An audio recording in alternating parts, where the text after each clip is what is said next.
नमस्कार मित्रांनो, विश्वास सामाजिक संस्थेतर्फे ज्येष्ठ पत्रकार आणि राजकीय अभ्यासक भाऊ तोरशेकर यांचे कारणं महायुतीच्या विजयाची, भाजपच्या यशाची या विषयावर शुक्रवार दिनांक 29 नोव्हेंबर रोजी व्याख्यान आयोजित करण्यात आले होते.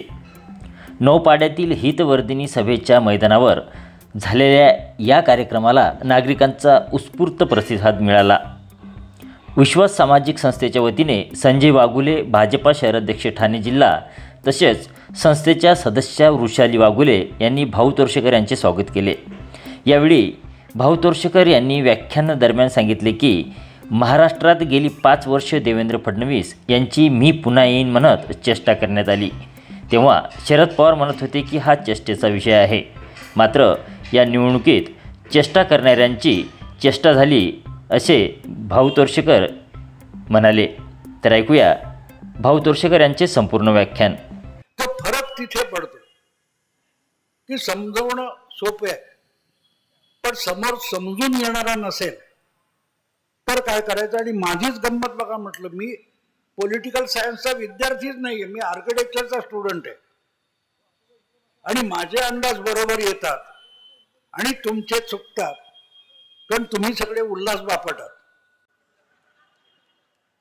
कारण पुस्तकात काय सांगितलंय याच्यावर इतकी गाढ श्रद्धा आहे की समोर काय दिसतंय ते बघायला माणूस तयार नसतो, बघायला तयार नसतो. ही सायकोलॉजी असते. त्यामुळे तुमच्या मनात जी अडी आहे, मला काल एका चॅनेलच्या संपादकाचा फोन आला होता की या सगळ्या म्हटलं उशीर झाला, पण म्हणेल तुमचं, म्हटलं उशीर कशाला, एकापेक्षा एक पत्रकारितेचे ते पप्पू तुम्ही गोळा केलेले आहेत, जे तुम्हाला गेले 2 महिने काय काय सांगत होते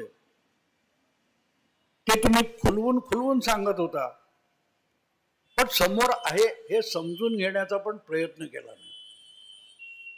म्हटलं मला आठवतं की 2024च्या निकालानंतर देवेंद्र फडणवीसांनी जेव्हा त्याचं आपल्या कार्यकर्त्यांसमोर विश्लेषण केलं, तेव्हा देवेंद्र फडणवीसांनी वारंवार सांगितलं गेल्या 4 महिन्यात, 4 जून पासून काल परवाच्या निकालापर्यंत, की फेक नॅरेटिव्हमुळे आम्ही हारलो.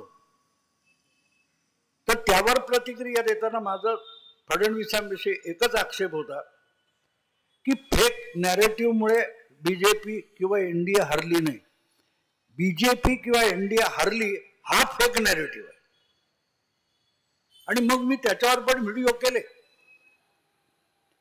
म्हटलं गेले 4 महिने, त्या संपादकाला मी म्हटलं गेले 4 महिने आपले देवेंद्र फडणवीस आपल्या कार्यकर्त्यांना नव्हे, सगळ्या पत्रकार संपादकांना सांगायचा, समजवण्याचा प्रयत्न करतायत की लोकसभेच्या निवडणुकीमध्ये भाजप एनडीए हरलेला नाही, आणि ते आकड्यानिशी समजावत आहेत, पण तुम्ही समजून घ्यायला तयार नाही आहात. वारंवार देवेंद्र फडणवीस काय सांगत होते, 0.3%चा फरक आहे, 0.3%. फक्त 2 लाख मतं हे महाविकास आघाडीला जास्त आहेत किंवा 2 लाख मतं महायुतीला कमी आहेत. फरक किती? एवढ्या 4-5-6 कोटीच्या मतदानामध्ये 2 लाख हा नगण्य फरक असतो. त्यामुळे 1-1.5% मतदान वाढलं असतं तर उलटे निकाल लागले असते. हे फडणवीस सांगतायत 4 महिने. ते फक्त कार्यकर्त्यांना ना सगळ्यांना सांगत होते. तुम्ही ते समजून घेतलं असतं तर आज जो चमत्कार असं जे बोललं जातंय ना, हा चमत्कार नाहीये, बिलकुल चमत्कार नाही. आता काल त्या संपादकाचा मागे लागला होता, त्याला मी समजावलं, बाळा मला एक सांग की लोकसभेला आणि भाजपच्या मतदानामध्ये नेमका टक्केवारी किती आहे तुम्हाला? हा ती तर गंमत आहे, दोन्ही वेळेला टक्केवारी जवळजवळ सारखी आहे, 26 आणि 27% मध्ये आहे. मग म्हटलं 9 लोकसभेच्या जागा आणि 132 विधानसभेच्या जागा, असं घडलं काय? गंमत कशी असते माहिती का मित्रांनो, की जॉमेट्रीवर चर्चा ठेवायची आणि बीजगणितावर बोलायचं, अल्जेब्रावर बोलायचं. मग काय होणार सांगा ना मला? म्हणजे मी काय बोलतोय हे समोरच्याला समजत नाही, समोरचा काय बोलतोय मला कळत नाही. म्हणून सगळं शेवटी त्याला मी सांगितलं की तू आकडे बघ की लोकसभेला महायुती आणि महाविकास आघाडी ही 43-44% जवळजवळ होती. थोडं किंचित काय म्हणतील ते मिलीमीटर या डिफरन्स आहे, पण जागांमध्ये फरक पडला. म्हटलं त्या धुळ्यामध्ये 6 विधानसभांपैकी 5 विधानसभा जर महायुती आघाडीवर आहे आणि एका मालेगाव मध्य या मतदारसंघामध्ये 198चा मुस्लिम पट्ट्यातला लीड तो 5 विधानसभा धुवून गेला. तरीही 5 जागा महायुतीला आणि 1 जागा तुम्हाला मिळू शकेल. आणि प्रॅक्टिकली बघितलं तर ती 1 जागा सुद्धा महाविकास आघाडीला मिळू शकत नाही, कारण ती ओआयसीला मिळते. म्हणजे तुम्ही बँक तो ही वस्तुस्थिती समजून घ्यावी लागते, पण समजायची गरज नाही. एकापेक्षा एक राहुल गांधी तयार झालेले होतो, आभाळातूनच पडलेत, आईच्या पोटातून आलेले नाही. आणि तिथे सगळा प्रॉब्लेम सुरू होतो. आता त्याला मी आणखीन सोपं करून सांगितलं. माझा स्वभाव आहे की मी पॉलिटिकल सायन्सचा नसल्यामुळे पॉलिटिकल थिअरीतली उदाहरणं वगैरे माझ्याकडे नसतात. अँटी इन्कम्बन्सी, प्रो इन्कम्बन्सी वगैरे असले शब्द माझ्याकडे नसतात. मी त्याला सांगितलं, एक गावगणना तुला उदाहरण देतो की गावामध्ये एखाद्या घरी लग्न असतं, त्या लग्नाला आता काय ते मुलीच्या गावी लग्न असेल तर मुलाकडचे लोक येतात, ती वरात येते, मग त्यांची एक रात्री तरी 5-25 माणसांची सोय लावायची. तर आसपासच्या लोकांची काय घरातून भांडी आणली जातात, रजाया गाद्या आणल्या जातात. एखाद्याच्या घरी गाडी असेल तो बाबा धावपळीला लागेल, तात्पुरती गाडी दे 4 दिवस. आपण शेजार पाजारच्या वस्तू आणतो, पण लग्न झाल्यानंतर त्यांच्या वस्तू त्यांना परत द्याव्या लागतात. हो, त्याऐवजी तुम्ही सांगणार नाही आता ही आमचंच आहे असं म्हणून चालत नाही. असं म्हणून चालत नाही. गंमत अशी झाली की समाजवादी पक्ष, ओवायसी, स्वाभिमानी संघटना काय असेल ते, स्वाभिमानी शेतकरी संघटना, आणखी कुठची प्रहार, या सगळ्यांना नॅशनल पॉलिटिक्समध्ये स्टेक नव्हते. त्यामुळे त्यांची जी अँटी बीजेपी मतं होती ती सगळीच्या सगळी महाविकास आघाडीकडे गेले. लग्नापुरतं गाद्या दिल्या, बरोबर आहे ना. आणि लग्न संपल्यावर, लोकसभा संपल्यावर ते पक्ष आपल्या आपल्या मतदारसंघात स्थानिक पातळीवरच्या निवडणुकीत ऍक्टिव्ह झाले. तेव्हा अबू आझमीला मिळालेली मतं लोकसभेच्या वेळेला कोणाकडे होती? महाविकास आघाडीकडे. हा जो फरक असतो, आज आम्ही हिशोबातच घेणार नसू तर मग गल्लत होते. आणि म्हणून जी 43% मतं होती ती 33%, 10% मतांची घट झाली. आणि आपण बघतो कुठच्या भाजी बाजारात गेलो इकडे तिकडे की तो शेवटचा बटाटा टाकलेला असतो, तो उचलतो परत ठेवतो, उचलतो परत ठेवतो. तो शेवटचा बटाटा पडला की पारडं खाली जातं आणि उचलला की पारडं वर येतं. म्हटलं तो शेवटचा बटाटा उचलला गेला. तो अबू आझमीने उचलला, तो ओवैसीने उचलला, तो बच्चू कडूने उचलला. महाविकास आघाडीचं पारडं हलकं झालं आणि तिथे मोठा फरक पडला. आता हे देवेंद्र फडणवीस तुम्हाला 6 महिने 4 महिने समजावतोय, पण तो ऐकून कोण घेणार? ऐकून कोण घेणार? हो, माझ्या डोक्यात आहे ते मी बघतो. आणि त्यामुळे समोर घडतंय ते बघायचीच तयारी नसेल तर तुम्हाला सगळं दिसलं तरी तुम्ही बघत नसता. कारण मी नेहमी एक उदाहरण देतो की बघतो मेंदू, दिसतं डोळ्यानं. डोळ्याला दिसलेलं सगळं मेंदूकडे सिग्नल पाठवले जातात, पण मेंदू सिलेक्टिव्हली बघतो. सिलेक्टिव्हली. आता कालपासून तुम्ही चर्चा बघताय, तो अमित शहा बरोबर कोण आपले देवेंद्र फडणवीस, एकनाथ शिंदे, अजितदादा पवार, प्रफुल्ल पटेल असा फोटो आहे, दाखवतात सगळ्या चॅनेलवर दाखवतात. एकनाथ शिंदेचा चेहरा बघा कसा पडलेला आहे. हे बाकीचे हसतात, एकनाथ शिंदे हसत नाही. अरे आज 50 फोटो मी तुमच्या समोर ठेवतो, एकनाथ शिंदे खळाडून हसतानाचा फोटो दाखवा. तो माणूस एकनाथ शिंदे काळजीवाहू मुख्यमंत्री आजचे, हे अत्यंत निरभर चेहऱ्याने उभे असतात. राजकारणातला अत्यंत मुरब्बी माणूस आहे. 19 जून 2022 षण्मुखानंद हॉलमध्ये एकनाथ शिंदे मंचावर बसलेले होते. उद्धव ठाकरे काय म्हणाले? आईचं दूध विकणारा शिवसैनिक चालणार नाही असं माझ्या वडिलांनी मला सांगितलं होतं. 24 तासाच्या आत एकनाथ शिंदे सुरतेला गेले होते. तेव्हा ते हसत होते, निरभ्र चेहऱ्याने बसलेला. मुरब्बी राजकारणी हा दिसतो, तो तुम्हाला चेहऱ्यावर दिसू देणार नाही माझ्या डोक्यात काय चाललंय. पण ही असलं जे काय करतात, आणि म्हणून मग बघता बघता मला विषय कसे सुचतात ते अनेकांना पडलेला प्रश्न आहे. आणि त्या प्रश्नाचं उत्तर मी तुम्हाला सांगतो. आता मी दुपारी माझ्या बायकोशी बोलत होतो. आमच्या घरात पण राजकारणच बोललं जातं. एक बडे देवेंद्र फडणवीस 5 वर्षे ह्या माणसाची टिंगल झाली, मी पुन्हा येईन. 5 वर्ष गेली आणि शरद पवार म्हणाले होते पुन्हा येईन, हा चेष्टेचा विषय झाला. 5 वर्षाचे कष्ट घेतले माणसाने, पण आज असल्या सगळ्यांना चेष्टेचा विषय बनवून टाकला. धीर असावा लागतो, संयम असावा लागतो. आत्ताच्या आत्ता मुख्यमंत्रीपद 2.5 वर्षांत पक्ष गेला, चिन्ह गेलं, सगळंच गेलं. आणि हे आम्ही बोलत होतो.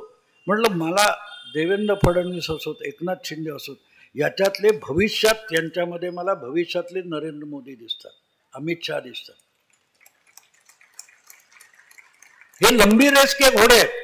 आपल्या बाजूला वय आहे, अजून 20, 25, 15 वर्ष आपण राजकारण करू शकतो. तर आत्ता सगळं आत्ताच पाहिजे म्हणून धावत सुटायचं नाही. हे करणारी माणसं आहेत.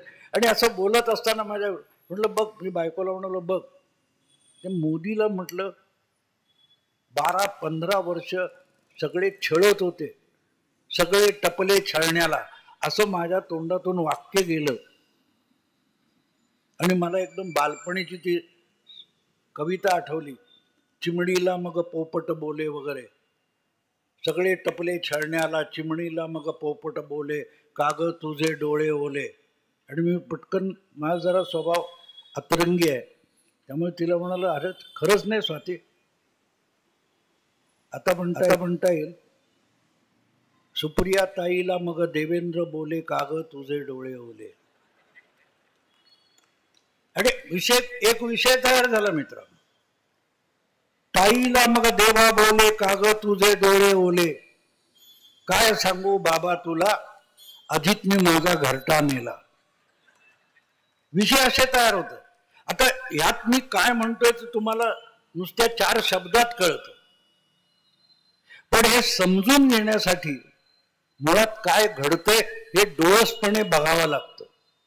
या सुप्रियाताई म्हणाले होत्या ना, अकेला देवेंद्र क्या करेगा. पण अकेला देवेंद्र म्हणजे काय हे कधी समजून घेण्याचा तरी प्रयत्न केला का? अमेरिकेचा 7वा अध्यक्ष होता अँड्र्यू जॅक्सन. त्याचं एक फार सुंदर वचन आहे, one man with courage makes a majority. आकड्याने मेजॉरिटी होत नाही. एक माणूस जर हिम्मत असेल तर तो मेजॉरिटी असतो, तो मेजॉरिटी बनवतो. हे करून दाखवलं. घाबरून बसला नाही घरात ना. ठीक आहे, जी विचार करा मित्रांनो, 5 वर्षापूर्वीची परिस्थिती काय होती. मी आज बोलतोय 29 नोव्हेंबर आहे, आणखीन 2 दिवसांनी 1 डिसेंबर असणार आहे. 1 डिसेंबर 19 रोजी देवेंद्र फडणवीसांनी विधानसभेत बोलताना म्हटलं होतं कि मेरा पानी उतरते देख मेरे किनारे घर नहीं बसाना, मैं समंदरू लौट आऊं. 5 वर्ष गेली, आणखीन 2 दिवसांनी 5 वर्ष पूर्ण होतील. नाकातोंडात पाणी गेले सगळ्यांचे, नाकातोंडात पाणी गेले. तेव्हा बोलायला हरकत नाही, पण बोलताना जीभ टाळ्याला लावली आणि आवाज येतो म्हणून बोलायचं नसतं. त्याला काही सेन्स असावा लागतो. आणि हा सेन्स ज्यांनी सोडला होता त्यांना दूरचं राजकारण कळत पण नाही, करावं असं वाटत पण नाही. त्यांचा पराभव अपरिहार्य असतो, अपरिहार्य असतो. मला नेहमी साधी साधी उदाहरणं सुचतात. मध्ये एक 4-5 महिन्यापूर्वीची गोष्ट आहे. मला एक त्या यूट्यूबवर एक सुंदर क्लिप बघायला मिळाली. गावस्कर कोणाला तरी जाहीर कार्यक्रम होता बहुतेक, वसीम अक्रम असा बसलाय सोफावर आणि गावस्कर बोलतोय. त्याने एक फार सुंदर आठवण सांगितली. श्रीकांत, कृष्णम्माचार्य श्रीकांत हा नवा बॅट्समन असताना ओपनिंगला तो आणि गावस्कर, तो म्हणाला पहिल्या 2 ओव्हर्स कृष्णम्माचार्य श्रीकांतने जो कोण समोरचा बॉलर होता त्याला आडवा उभा झोडून काढला. पण तो बॉलर फार मोठा बॉलर, गावस्कर म्हणाला मी त्याचं नाव नाही सांगणार, पण तो म्हणे इतक्या वेगात धावत येत होता की अगदी बॅट्समनच्या फॉलो थ्रू पर्यंत येऊन पोहोचायचा. तर दुसऱ्या ओव्हर नंतर म्हणे आम्ही दोघेही, श्रीकांत आणि मी जवळ येऊन आम्ही ते हे करत होतो. तो श्रीकांत मला ये कौन है, बहुत गाली देता है. तर म्हणाला, गावस्कर म्हणाला मी त्याला नाव सांगितलं, बॉलर कोण आहे, बहुधा तो इम्रान खान असावा. तर श्रीकांत म्हणा अयो वो है. तिसऱ्या ओव्हरमध्ये श्रीकांत बॅकफुटवर जाऊन खेळायला लागला जो फ्रंटफुटवर खेळत होता आणि तिसऱ्या बॉलवर LBW आउट झाला. हे इथपर्यंत वस्तुस्थिती आहे. कोणी सांगेल, कुठचाही कॉमेंटेटर सांगेल, पण Gavaskar is a thinker of cricket. त्याने त्याचं विश्लेषण, मनोविश्लेषण इतकं सुंदर केलं. तुम्हाला पहिल्या 2 ओव्हर्स श्रीकांत बॉल खेळत होता, तिसऱ्या ओव्हरमध्ये तो बॉलर खेळायला गेला.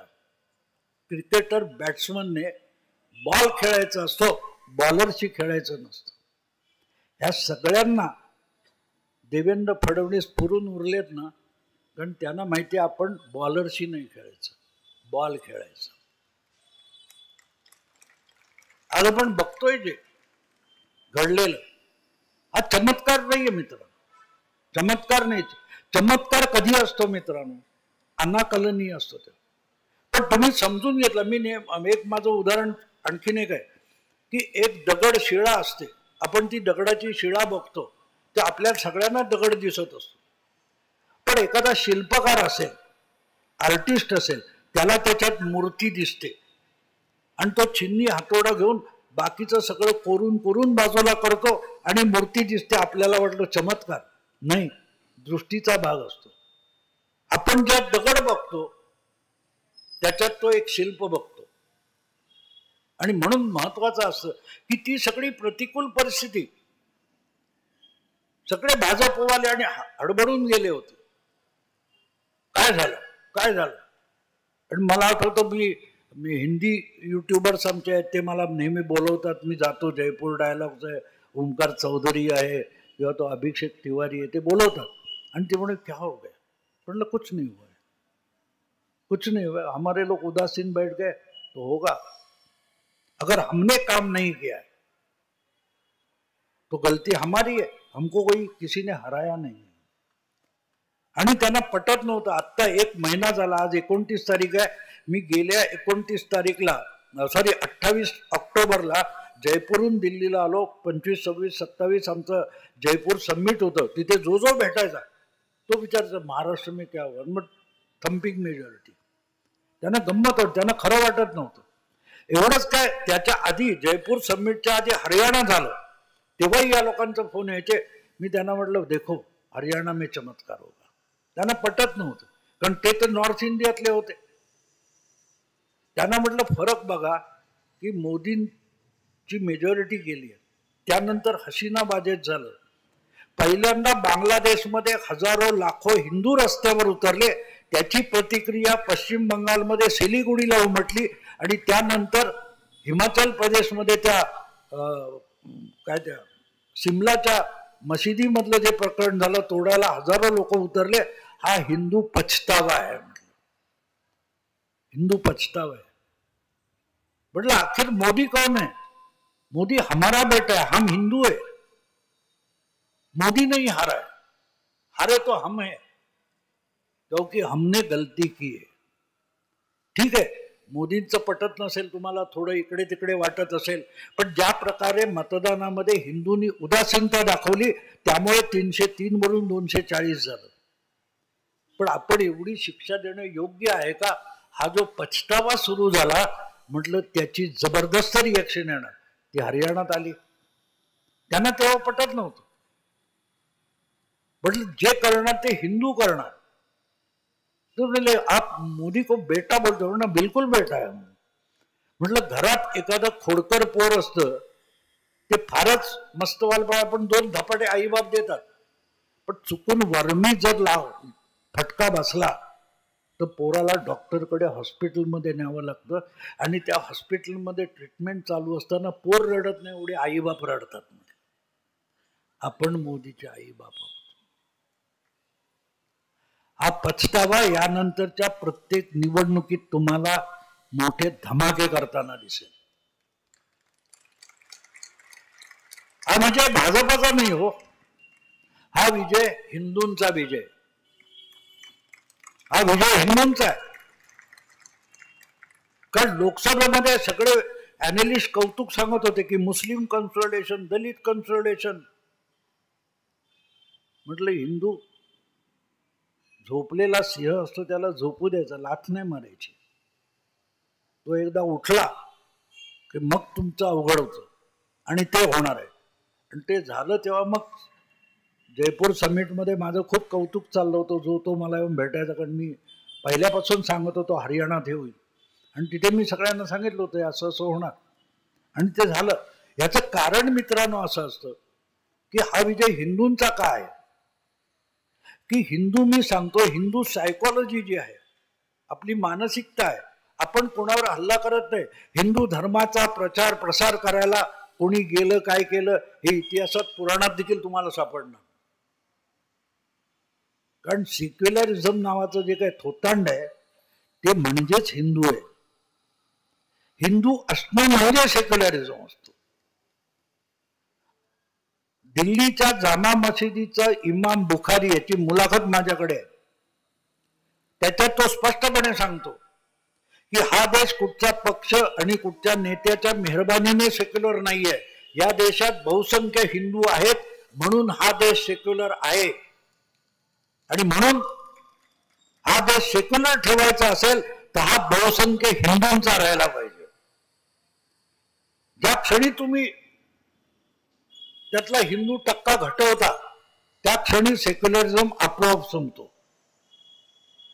तो अफगाणिस्तानात संपला, तो इराणमध्ये संपला, तो काय त्या इजिप्तमध्ये संपला, आज इराकमध्ये दिसतंय. आणि हे लवकर लोकांना कळतं. मी बघितलेलं आहे. मी आता 10 तारीख पासून 15 तारीख पर्यंत पश्चिम महाराष्ट्रात फिरत होतो. या सगळ्यांना जे दिसलं नाही पश्चिम महाराष्ट्रात एवढं कसं झालं, कारण यांना माहितीच नव्हतं काय चाललंय, माहितीच नव्हतं काय चाललंय. मी जतला एका अशा गावठी हॉटेलमध्ये, सांगलीच्या जत तालुक्यामध्ये, आम्ही हायवे लगत एका याच्यावर चहा प्यायला थांबलो होतो, आणि पलीकडचे ते असे गावठी टेबलवर 3-4 लोक बसले होते, आणि बघून मला कळत होते हे भजनी बुवा किंवा कीर्तनकार वगैरे तत्सम लोक आहेत, आणि ते बोलत होते ते मी ऐकत होतो. मी त्यांना जाऊन बसलो त्यांच्या बाजूला, मी त्यांच्याशी गप्पा सुरू केल्या. मी पत्रकार आहे वगैरे काही सांगितलं नाही. म्हटलं तुम्ही आत्ता जे बोलत होता तुम्ही तर बुवा वगैरे, हो म्हणे, आम्ही गावोगावी प्रचार करत फिरतोय कीर्तनातून आणि प्रवचनातून. म्हणे कसला प्रचार करतात? नाही, आम्ही लोकांना जाऊन सांगतो हे जे काय चाललंय हे बघा, समजून घ्या, पुढच्या वर्षीची वारी होणार की नाही हे आत्ताच्या मतदानातून ठरणार आहे. पुढचा चातुर्मास करायचा की नाही हे आपल्या मतदानातून ठरवा. कारण महाविकास आघाडी सरकार आलं तर काय भरोसा, नोमानीचं ऐकतील, चातुर्मासावर बंदी येईल, वारीवर बंदी येईल. याचा प्रभाव किती असतो हे एसी केबिन मधून सांगता येत नाही. बुद्धीचा कितीही कुबेर असला तरी नाही समजत. याचं कारण कीर्तनकार म्हणजे काय समजलं पाहिजे. मोदी येतात, अमित शहा येतात, योगी आले, एक काय अर्धा पाऊण तास बोलले गेले, जमवलेली गर्दी पांगली. पण कीर्तनकार प्रवचनकार ज्या ज्या गावात जातो आणि रात्री कीर्तन चालतं, तो 4-4, 5-5 तास अभंग श्लोक घेऊन त्याच्यावर जे निरूपण करतो, आजच्या परिस्थितीची याची सांगड घालतो, तेव्हा तो त्या लोकांवर गारोड करतो. तो 4-4 तासाचं इंटरॅक्शन होतं आणि त्याचा प्रभाव जितका जनमानसावर पडतो तितका जाहीर सभेचा पडत नाही. आणि तिथे चमत्कार घडणारे माझ्या लक्षात आलं होतं. मी पुण्याला आल्यानंतर संघाच्या काही लोकांशी कॉन्टॅक्ट केलं, माझे सोर्सेस वापरले आणि माहिती घेतली. मित्रांनो, 4 महिन्यापूर्वी पंढरपूरमध्ये कीर्तनकारांचं एक फार मोठं संमेलन घेण्यात आलं होतं आणि त्यांना अजेंडा देण्यात आला होता. पण हा पत्रकारांना, पत्रकारितेला, चॅनेलवाल्यांना कसा कळेल? कारण संघाचे लोक सकाळी 9 वाजता पत्रकार परिषद घेत नाहीत ना. आणि त्यामुळे हे काय चाललंय ह्याचा ठाम पत्ता नव्हता. आणि मग त्याचा परिणाम होतो की तुम्हाला माहितीच नाही, त्याच्यावर तावातावात बोललं जातं. विनोद हा असतो. तुम्ही बारकाईने जर बघितलं तर मोदींना मतं का मिळणार नाही हे निकालाच्या आधी सांगणारे जे असतात, ते निकाल लागल्यानंतर मोदींना का मतं दिली हे तेच सांगतात. अंडर करंट होता. अरे मग खड्डा खंड, पाय आत घाल, शॉक लागेल, कळेल अंडर करंट आहे. पडे जमिनीवर पण नसतात, 5व्या मजल्यावर बसतात आणि अंडर करंटची चर्चा करतात. कारण यांना जागेवर काय चाललंय, लोकांमध्ये काय चाललंय याचा थांग पत्ता नसतो. मित्रांनो, कराडजवळ एका कॉलेज नजीक चहाच्या टपरीवर आम्ही गाडी थांबून चहा पित होतो. एक मुलगा कॉलेजचा दुसऱ्या मुलाला म्हणतो की काय रे, हिंदूंनी खरंच एवढं घाबरलं पाहिजे अशी परिस्थिती आहे? दुसऱ्या मुलाने दिलेलं उत्तर फार महत्वाचं आहे. तो दुसरा मुलगा पहिल्या मुलाला सांगतो, अरे यार, ती जर्मनीची मर्केलबाई पण तुझ्यासारखंच बोलत होती 10 वर्षापूर्वी. आज काय झालंय बघ जर्मनीमध्ये. त्या कराडच्या कॉलेजमधल्या मुलांना जगात काय चाललंय त्याचा पत्ता नाही, पण आमच्या संपादकांना नाही. काय बांगलादेशमध्ये चाललंय, काय जर्मनी, फ्रान्स, ब्रिटनमध्ये चाललंय याचा थांग पत्ता नाही. आणि हे बुद्धिजीवी आहेत. आणि होतं, तुम्हाला एकदा कळलं की आपण सर्वज्ञानी आहोत की मग शिकायची गरज होत नाही. तुमचा राहुल गांधी होऊन जातो. ते हातात लाल पुस्तक असं दाखवतो ना, तो बघितलं. हरियाणामध्ये हा गडी पुस्तक दाखवावं तसं जिलबीचा खोका दाखवत होता, असा धरून. आठवत? अरे जिलबीचा खोका असा धरायचा नाही तो पाक गळेल ना गडड्या. ते निर्बुद्धता करता करता एकूण पत्रकारिता किती निर्बुद्ध झाले बघा. डोकं चालवायचंच नाही. आणि परत पांडित्य सांगायचं. आता परत प्रॉब्लेम चालू असा झालाय, या हिंदुत्वाचा विजय म्हणायचा की काय म्हणायचा. जरांगे पाटलांनी किती उपकार केले हे बोलतच नाहीत. मला आणखीन एका हिंदी पत्रकाराचा आमचा फोन होता. तो म्हणाला, भाऊ ये बटेगे तो कटोगे, अच्छा चल गया. म्हटलं यार, और 2-4 ओवैसी और 2-4 नोमानी मिल गए तो हमारा बुलडोजर बाबा तो 1 साल में प्राइम मिनिस्टर बन जाएगा. कारण त्यांनी जितकं काम केलं, तुम्ही लक्षात ठेवा, अनेकदा डिवचणार. एक साधी गोष्ट असते मित्रांनो. अनेक लोक हे काय मला विचारतात, अरे तुम्ही उभे आहात ना निवडणुकीत, तुमच्या हातात बॅट आहे, बॉलर कुठचा पाहिजे तुम्ही नाही ठरवायचं. तुम्ही जेव्हा बॅटिंगला उभे राहता तेव्हा समोरचे वाकड्यात वागणार, लफंगेगिरी सगळं करणार. तुमच्या हातात बॅट आहे, त्यांनी उत्तर द्यायचं. त्यांनी गुगली टाकावी, फास्ट बॉल टाकावा, शॉर्ट पिच टाकावा, हा त्याचा चॉईस आहे. तुमच्याकडे बॅट आहे आणि ते लक्षात घ्या. मग बघा काय होतं ते. आणि तिथे मग ह्या सगळ्यांची गल्लत. आता हे लोक देवेंद्र फडणवीस समजून घ्यायला तयार नाही. मोदींना हरवा, मी नेहमी सांगतो, मोदींना हरवा, देवेंद्रला हरवा, पण हरवण्यासाठी तो समजून तर घेतला पाहिजे कोण देवेंद्र, तो कसा चालतो, यांना पत्ता नाहीये. यांच्या कल्पना ज्या आहेत, मग जरांगे पाटील बुडत्याला काडीचा आधार, ती काडी पण बुडाली आणि हे पण बुडाले. म्हणून मी काल हिंदीत केलाय, तो मराठीत व्हिडिओ करणार आहे. ते अमेरिकन मार्केटिंग असतं ना, by one get one free, एक विकत घ्या दुसरं फुकट.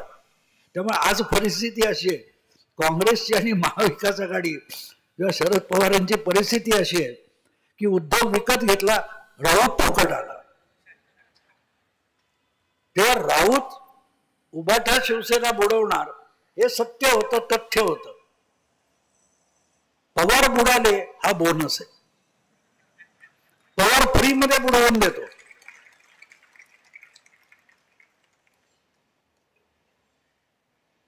अरे विचार करा तुम्ही, मला म्हणजे एवढी मोठमोठे स्वतःला काय म्हणतात, चाणक्य वगैरे म्हणतात, पण ते काय असते, एक नशा असते, एक झिंग असते की आपण लोकसभा जिंकली. मी तेव्हा पण व्हिडिओ केला की हा डकवर्थ लुईस आहे. डकवर्थ लुईस म्हणजे काय की पहिले 50 ओव्हर खेळतात आणि नंतर पाऊस पडला म्हणून 2-3 मॅच रद्द झाली की उरलंय किती वेळ त्यानुसार इतक्या ओव्हर, मग आता इतक्या ओव्हरमध्ये इतके रन्स करा. याचा अर्थ दुसरी टीम कितीही चांगली खेळली तरी त्यांच्या 15-20 ओव्हर पहिल्या गेल्या त्या जुन्या रेटने त्यांनी केलेलं कॅल्क्युलेशन असतं.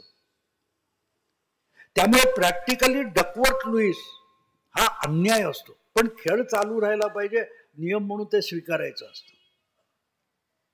आणि इथे या लोकांनी गल्लत केली की तो विजय हा आमचा अंतिम विजय आहे. आणि आता अरे एक गोष्ट लक्षात ठेवा, लोकसभा आणि विधानसभेत फरक काय पडला. आता मला मकरंद गाडीतून येताना विचारत होता, ओपिनियन पोल चुकीचे असतात का. मी नाही मानत, एक्झिट पोल चुकीचे नसतात, पण ते कुठचे कशाला लागतील याच्या मर्यादा असतात. ओपिनियन पोल किंवा एक्झिट पोल हे आधी झालेल्या निवडणुकीच्या आकड्याच्या आधारावर केलेले असतात. हे इतकी मतं मिळाली, मग याच्यात इतकी घटतात का, इतकी वाढतात का, यानुसार ठरवतात. पण ते गणित हे आधीच्या इलेक्शनला लागून मर्यादित असतं. लोकसभेला 61% मतदान झालेलं होतं आणि 61% मतदान झाल्यानंतर जी काही टक्केवारी होती त्यामधला एक मोठा फरक लक्षात घ्यायला लागतो की महाविकास आघाडीच्या सगळ्यांनी सगळा जीव ओतून काम केलं होतं आणि दे वर ॲट देअर हायेस्ट. उलट बाजूला भाजप किंवा महायुतीने तेवढी मेहनत नाही केली, देखावा उभा केला होता, मेहनत केलेली नव्हती. आणि त्यामुळे भाजपची किंवा महायुतीची जेवढी क्षमता होती त्या क्षमतेनुसार मतदान झालं नव्हतं. त्यामुळे BJP was at there lowest. 3-4-5% मतदान वाढलं, हेच तर देवेंद्र फडणवीस सांगत होते ना. 3% मतदान वाढवा, सगळे आकडे उलटे होतील. 5% मतदान झालं, वाढलं, सगळा उलटफेर होऊन गेला. तो निवडणुका समजून घेणं आवश्यक असतं. मित्रांनो, समुद्र असतो ना, सुनामी आली, वादळ आलं, आपण सगळं बोलतो. हे समुद्राच्या खोलीच्या पातळीवर तुम्ही जाल तर 1 किलोमीटर उंचीच्या पातळीवर सगळी हालचाल चालू असते. त्याच्या आतला 5-15 किलोमीटर आतला जो तळागाळातला समुद्र असतो तो अतिशय संथ असतो, त्याच्यात कुठलीही लाट नसते. पण त्या वरच्या लाटेला तुम्ही काय समजून बसलात, अंतिम सत्य, तर तो उथळ पाण्याला खळखळाट फार असतो. आणि तिथे या सगळ्या विश्लेषकांची गोची झाली. पहिली गोष्ट म्हणजे मी सेक्युलर आहे म्हटल्यावर मला पहिल्यांदा महायुतीचा पराभवच बघायचा आहे, आणि तो एवढासा का होताना दिसला तरी सगळे हवेत गेले. पण फरक तिथे पडतो की जेव्हा समोरच्याने प्रयत्न केले तर काय. मला ते आठवतं 83 मध्ये जेव्हा आपण पहिल्यांदा विश्वचषक जिंकला तर त्यावेळेला वेस्ट इंडिज हरला होता, आपण जिंकलो नव्हतो. लक्षात ठेवा, त्यांचे पहिले 5 उत्तम फलंदाज ही आडवी तिडवी 30 ओव्हरमध्ये संपवायचे, पण ते 5-6 विकेट पडल्या आणि नंतर डिफेन्सला काय राहिलं नाही. त्यामुळे त्यांनी चूक केली होती, हारागिरी केली होती, परिणाम म्हणून आपण जिंकलो. पण लॉईड परत आला टीम घेऊन आणि 6च्या 6 वनडे आपल्याला हरवलं होतं. आज लोकसभा आणि विधानसभेची तुलना करायची तर 83चा वर्ल्ड कप आणि नंतरच्या 6 वनडे यांची तुलना करा, मग तुम्हाला कळेल की आत्ता काय झालं. त्याच्यासाठी फार मोठ्या राजकारणी थिअरी बघायला लागत नाही. त्यांचं पोटेन्शियल होतं, बीजेपीचं पोटेन्शियल होतं, पण त्यांनी हारागिरी केली. लोकसभेला बीजेपीकडून हारागिरी झाली, त्याचे परिणाम भोगले. आणखीन एक भाग लक्षात घेण्यासारखा आहे.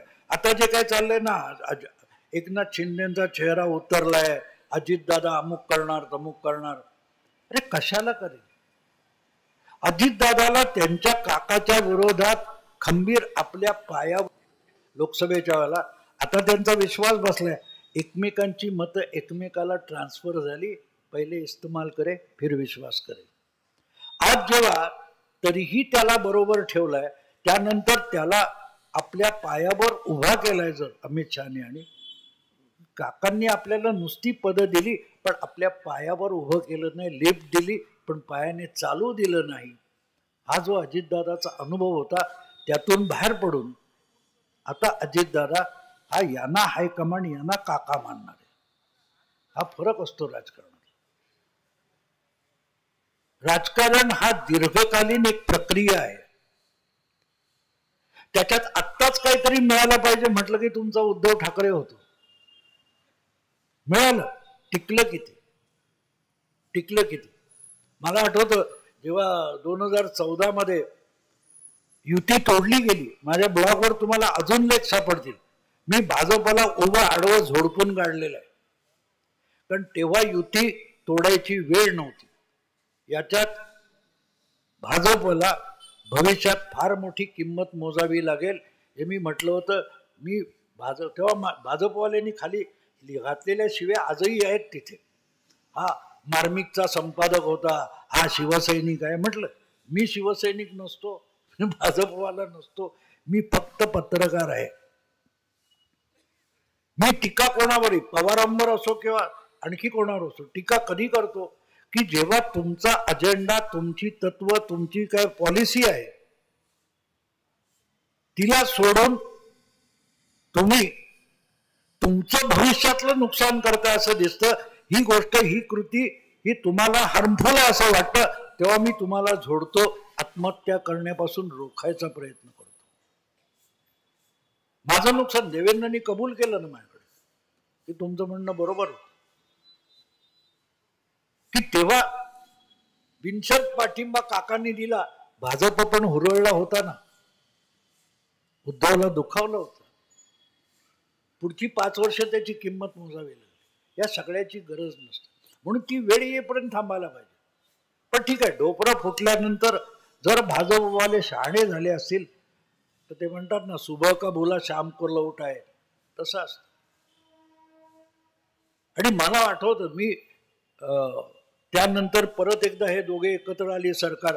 त्यानंतर किस्त्रीमने जेव्हा विशेषांक काढला होता देवेंद्र फडणवीसांच्या वाढदिवसाला, तर तेव्हा मी म्हटलं होतं की हा लंबी रेस का घोडा आहे. देवेंद्र फडणवीस हा लंबी रेस का घोडा आहे. आणि आणखीन एक मी वक्तव्य केलं होतं की आपल्याकडे म्हण आहे, वासरात लंगडी गाय शहाणी. पण 2014 पासून 2019 पर्यंत महाराष्ट्रातलं राजकारण बघितलं तर देवेंद्र हेच वासूर होतं, बाकी सगळ्या गायी होत्या. आणि म्हणून मी त्या किस्ट्रीमच्या त्या अंकाच्या प्रकाशनाच्या वेळेला एक वक्तव्य केलं होतं, झालं उलट झालं. लंगड्या गायीत वासरू शहाणा निघाला. आणि आज ते शब्द खरे झालेत की सगळ्यांना लंगड्या गायी करून टाकल्यात आणि वासरू आपल्या जागी आहे. तो असतो मित्रांनो, घाई करून चालत नाही. तुमच्याकडे जबरदस्त संयम पाहिजे, जबरदस्त. 303 पासून 240 पर्यंत नरेंद्र मोदी आले, पण माणूस खचला नाही. मला अनेक जण म्हणाले, पत्रकार, की आता मोदींना लगाम लागलेला आहे, आता एवढं म्हणलं. बिलकुल नाही, तुम्ही चुकीच्या समजत. One man with a courage makes a majority. म्हणजे तुम्ही जर भ्रमात राहाल ना की आता मोदी काय करणार, तो तितकाच बुलडोज करत जाणार. म्हटलं नाही, नितीश नायडू म्हटलं त्यांनी पाडावं सरकार, जरूर पाडावं. मध्यवर्ती निवडणुका परत तेवढ्या जागा येतील, त्यांच्या 99 येतील. म्हणलं एवढं सोपं नाहीये राजकारण. आणि हिम्मत आहे मर्दा तो मददे खुदा म्हणतात. म्हटलं ह्या माणसाकडे फार मोठी हिम्मत आहे. आणि त्यामुळे त्यांनी पठडीत आपल्या, बघा ना, ज्या प्रतिकूल परिस्थितीतून देवेंद्रनी अख्खं महाराष्ट्राचं राजकारण फिरवलंय. फक्त आता भाजपचा मुख्यमंत्री येतो म्हणून खुश होऊ नका, भाजप हा विषय दुय्यम असतो मित्रांनो. महाराष्ट्राच्या राजकारणातल्या 2 प्रवृत्ती खच्ची झाल्या, एक उद्धव प्रवृत्ती आणि दुसरी शरद पवार प्रवृत्ती. विचका करून ठेवणे.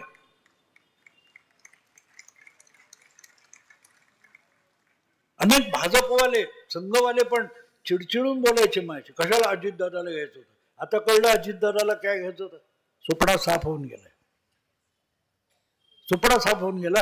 आणि हे महत्व एवढ्यासाठी असतं मित्रांनो, या गोष्टींना एवढ्यासाठी महत्व असतं.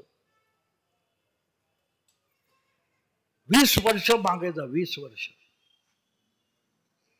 गुजरातमध्ये राजकारणाचा संपूर्ण चुथडा झालेला होता. मोदींना जेव्हा मुख्यमंत्री म्हणून पाठवलं गेलं गुजरातमध्ये, तेव्हा भाजपचाच नव्हे, गुजरातच्या संपूर्ण राजकारणाचा चुथडा झालेला होता. तो सगळा इतका निस्तरलाय की शंकरसिंग वाघेला कुठे कोण नाव घेत नाही, केशुभाई पटेल नाहीत, काशीराम राणा, सुरेश मेहता.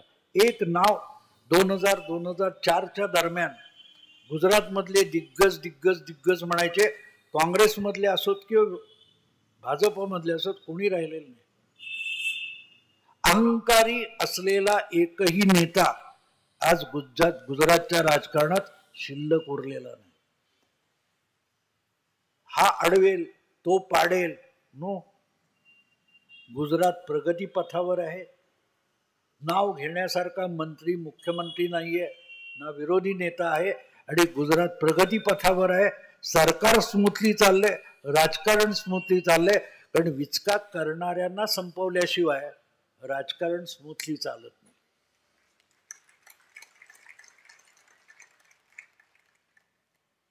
सत्ता सुद्धा, मी फार अगदी शाळकरी वयामध्ये त्या काळात डॉक्टर राम मनोहर लोहिया यांची एक मुलाखत वाचली होती. मी होतो शाळकरी वयात.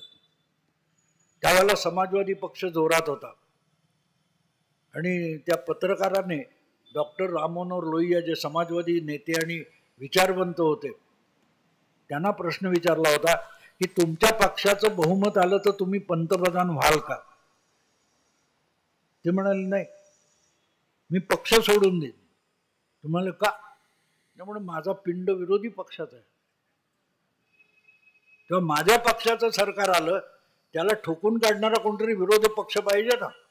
मी विरोधी पक्षात जाईन, म्हणजे माझा पक्ष सोडीन, नवा पक्ष काढीन किंवा विरोधी पक्षात बसेन. तो म्हणाला का? मग तुम्हाला पंतप्रधान म्हणून कोण चांगलं वाटतं? म्हणाला नेहरू चांगला पंतप्रधान आहे. अरे म्हणून तुम्ही तर रोज टीका करता. म्हणे हो, गाडीवान बैलाला चाबूक मारतो ना. म्हणाला मी गाडीवान आहे, तो बैल आहे. गाडी ओढणारा आणि गाडीवान यातला हा फरक आहे. राजकारणातलं अराजक नालायक गाडीवानामुळे होत. किती सुंदर कल्पना. आणि आज राजकारणाचा चुथडा आपण बघतो. त्याचं कारण मित्रांनो, ते आपल्या देशामध्ये आज विरोधी पक्षच नाहीये. ते काय पोरकटपणा करते सोडून द्या. त्यांना वाटतं ओरडारडा केला म्हणजे विरोधी पक्ष झाला. एक काळ असा होता की लोकसभा विधानसभा मोजकी मंडळी असायची. कालपासून तुम्ही गेले 4-5 दिवस ऐकत असाल, राक्षसी बहुमत, राक्षसी बहुमत, 230 काय काय बोलतायत. अरे यांचा जन्म होण्याच्या आधी पण महाराष्ट्र होता, विधानसभा होती, हे पण या शेंबड्या पत्रकारांना माहिती नाहीये. 52 वर्षापूर्वी 1972 मध्ये बांगलादेशच्या युद्धानंतर जी विधानसभा निवडणूक झाली, त्या निवडणुकीमध्ये एका काँग्रेस पक्षाला महाराष्ट्राच्या विधानसभेत 222 आमदार मिळालेले होते. ते राक्षसी नव्हते? ते राक्षसी नव्हते का? आणि इतकं दूर कशाला जाता? 2015 मध्ये दिल्ली विधानसभेत 70 पैकी 67 जागा एकट्या केजरीवालला मिळाल्या. ते राक्षसी बहुमत नव्हतं? किती मोटिवेटेड बातम्या तुमच्याकडे येतात बघा. आता तुम्हाला महाराष्ट्रातले 288 मध्ये 234 म्हणजे राक्षसी वाटतं, मग केजरीवाल राक्षसी आहे ते का म्हणाला नाही तुम्ही? कारण तुम्ही अजेंडा दाखवताय, तुम्ही अजेंडा सांगता.